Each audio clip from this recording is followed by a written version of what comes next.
Next point is reproduction. How the Phycomycetes fungi reproduce. There are two methods by which they reproduce. First method is asexual reproduction and second method is sexual reproduction. Besides vegetative reproduction that occur them by fragmentation, they reproduce asexually by producing different type of spores. First type of spores are sporangiospores. Second is conidia. Sporangiospores are endogenously produced and conidia are exogenously produced. Third one is chlamydospores and fourth is oidea. And sexual reproduction, there are three main types of sexual reproduction amongst Phycomycetes. First is planogametic copulation, second is gametangial contact and third one is gametangial copulation. Sporangiospores. Sporangiospores are endogenously formed in a sac-like structure. These sac-like structures are called sporangia. These sporangia are of different forms. For example, they are flask-shaped in Novascovalia, while they are club-shaped in Monoplepharius. Irregularly shaped in Pythium aphanidermatum. They are globose in morphology in Rhizophidium. They are cylindrical in Saprolagnia. So these inside these sporangia, the sporangiospores are formed. For the formation of these sporangiospores, the entire protoplasmic content of these sporangia undergo cleavage. After cleavage, each of the nuclei along with a bit of protoplasmic content metamorphose into a single zoospore. Now the matured zoospores, after their maturation, they liberate. For their liberation, there are different type of techniques among different species. For example, in this species, there is a lid-like structure formed at the apical portion of this sporangium. Through this apical pore, the spores are liberated. While in case of this Rhizophidium, exit papilla occur at the surface of the sporangia. After their maturation, they exert a pressure and through this pressure the exit papilla opens and they are liberated. While in case of Monoplepharius, there is a apical pore through which the zoospores are released.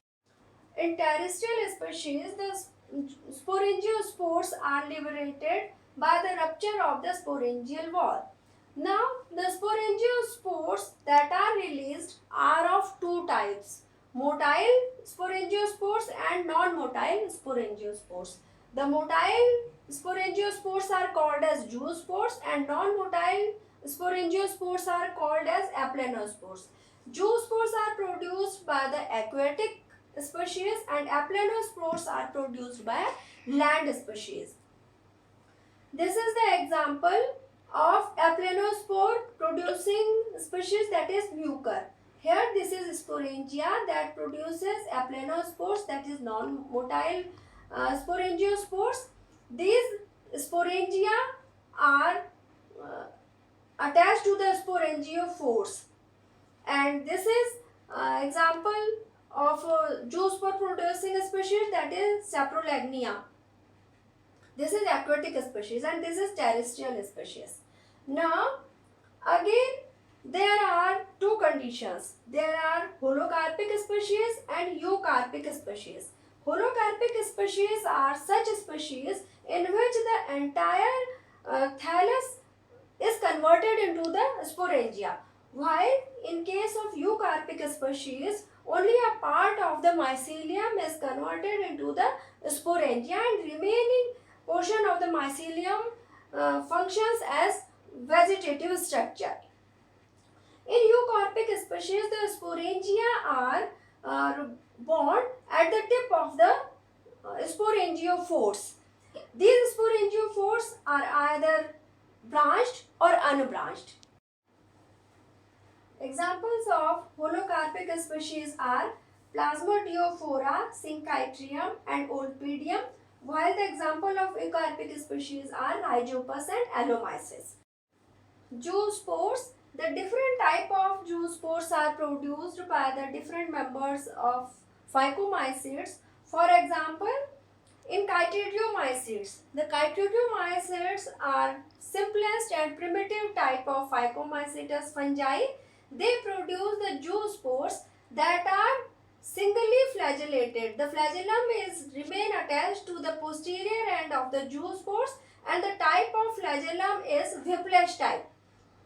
While in case of Hypochytridiomycetes, the flagellum is anteriorly placed and the type of flagellum is tinsel type. In Plasmodiophoromycetes, the Plasmodiophoromycetes are a type of endophytic slime modes. In such type of fungi, they produce two anteriorly placed flagellum. Both the flagellum are whiplash type. One is smaller and another one is bigger.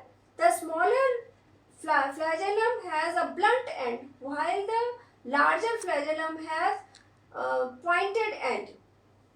While in advanced members of Phycomycetes, the Oomycetes, here the zoospores are provided with two flagellum. Anteriorly two flagellum.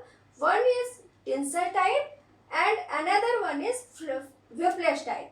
In Oomycetes, sometimes two types of zoospores are produced. Sometimes the zoospores are anteriorly placed, and in some other cases the zoospores may remain attached to the lateral side of the zoospores.